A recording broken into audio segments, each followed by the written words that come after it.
Hey, another movie review. I am doing Age of Ultron now. So, if you've been following along, I've been a little bit behind and just didn't know if I want to do movie reviews or not. But they're fun, they're entertaining, and quite frankly, I feel pretty relaxed tonight. As you can see, I'm moving my eyes around because I've got the window open. It's a gorgeous night out. But I'm strapped to the phone because I'm on the work clock tonight, so I have to always be available and ready, which I love. I absolutely love my job. It's hard at times. It's very hard. And maybe at some point I'll kind of delve into that too. But anyway, Age of Ultron, I've seen it twice. I saw it back when it opened up, beginning of May, and it's a movie that I feel it's a good movie. It's a really good movie. I do think though that it committed the big sin. One of the big things I've had problems with a lot of these blockbusters, I think they're coming out way too soon. I remember back as a kid that the Star Wars movies came out like Memorial Day weekend. I remember Independence Day coming out Memorial Day weekend. It used to seem like Memorial Day weekend was the weekend to have these summer blockbusters. But with them starting so far into May, early May, it feels like it loses something. And I think, too, that you still have kids in school. So why not wait? Why not get the buzz going, get some excitement going, and do it after Memorial Day weekend? So families and kids, and you're going to get more repeat audiences. During the May time, you're going to have college kids still in school, and you want to get their money too. So do it later in the year. But anyway, Age of Ultron. If you did not remember the end credits for Captain America: Winter Soldier, you are going to be a little bit lost at the very beginning of the movie, because at the end credits there of Winter Soldier, you were introduced to the twins, and you're going to have to forgive me. I'm not the biggest comic book guy in the world, so I forgot the twins, but Mary Kate and Ashley Olsen's sister, who's in this, and the other guy, Scarlet Witch, and somebody who knows who they are will throw in. But at the very end, you get to see them made by the Eastern European guy, and you also get to see one of the things that we're chasing around, the seven whatever they're called. So that's in there as well.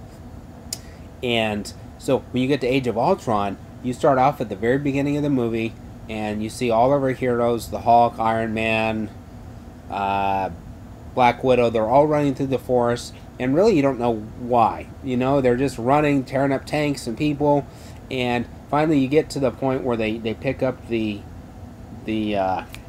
gauntlet, I think it is. Yes, they want to pick up the gauntlet, and it's the same thing that you've seen in the Thor movie, and if you get all these, then Thanos is going to conquer the world, if I remember correctly. So they've got this, and that's the beginning part of the movie. So like when you see in a James Bond movie, before he gets the main plot of the story is established, they have a little mini thing at the beginning. That's kind of what this does, but it does kind of leave you like, why are we doing this? It's going so fast, there's so much going on, that it does take the average comic book fan, movie fan, a second time to really keep up what's going on. And again, you got to go back and see the Captain America,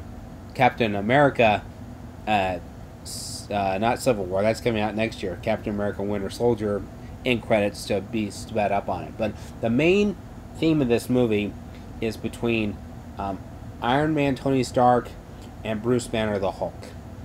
And the reality is that they would like to step back a little bit from being the main heroes. It's like a police officer. It's like anybody who works in a helping profession of any sort. That you get burned out, you get tired.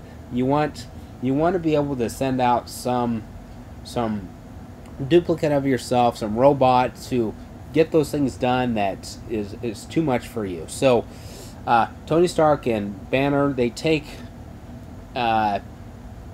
two components, and again, my superhero friends will fill in where I'm living out there. But Ultron is pretty much created here. Ultron creates itself. Two computers that come together to build this one robot, and this is going to be our robot droid, whatever you want to call it. But it takes on a human form.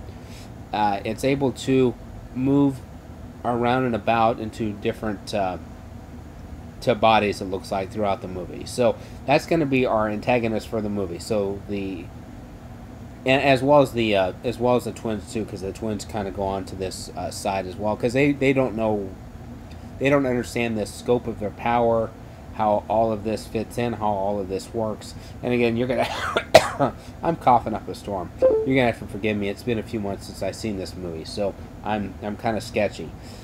But the whole movie, the whole premise of the movie is about Ultron versus the Marvel superheroes, and ultimately the Marvel superheroes win. I kind of felt the ending was a little bit, it's kind of like the end of Phantom Menace, where they are able to kill the power source, and then the robots kind of all fall apart. And I didn't feel like, I felt that it was kind of anticlimactic the way Ultron was destroyed, or maybe he did go into something else, pop up in another movie. So if you haven't seen it, go see it. It's still out.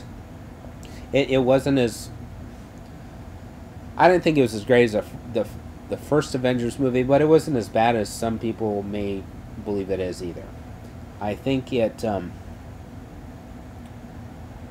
it's hard in these movies to feel connected and real because there's so much CGI stuff. And that's one of the downsides to this movie. That was the downside to me when I went and saw Fast and Furious 7. There's just too much CGI. And I don't know if you could do this movie without CGI. I don't think you can, obviously. But I felt more connected to it, the first Avengers movie, than I did this second Avengers movie. I do appreciate the character development here. And there's a relationship between Bruce Banner and the Hulk and Black Widow, Scarlett Johansson's character. So I enjoy that dynamic there. I appreciate, again, I think Tony Stark and Bruce Banner are the main characters in this movie. I think even though the Hulk doesn't have the same type of presence he did in the first Avengers, I still think he and Tony, their struggle and wrestling and not really wanting to do this anymore is the main thrust of this whole movie. And on that level, I think this movie does a very good job of bringing out the human dimensions of all these characters, of Black Widow, the tension between truth, justice. I hate to sound like Superman, American Way kind of stuff, but where are the lines between when do you make an investment for the here and the now, and what are the ramifications for that in the future? And I think that's one of the underlying things within this movie. So it is a good movie. Go see it. It's still out, and you better probably go pretty quickly though. So go see it. And anything else I can say about it? There was no end credit. They showed Thanos at the end, and he picks up the thing. And he says, "I'm gonna go do it myself." And the way the Marvel cinematic universe is laid out, we've got a few more movies before we get there. So more than likely, you're going to see my Ant-Man review, because I'm going to do that right now. But again, go see Avengers. Bye.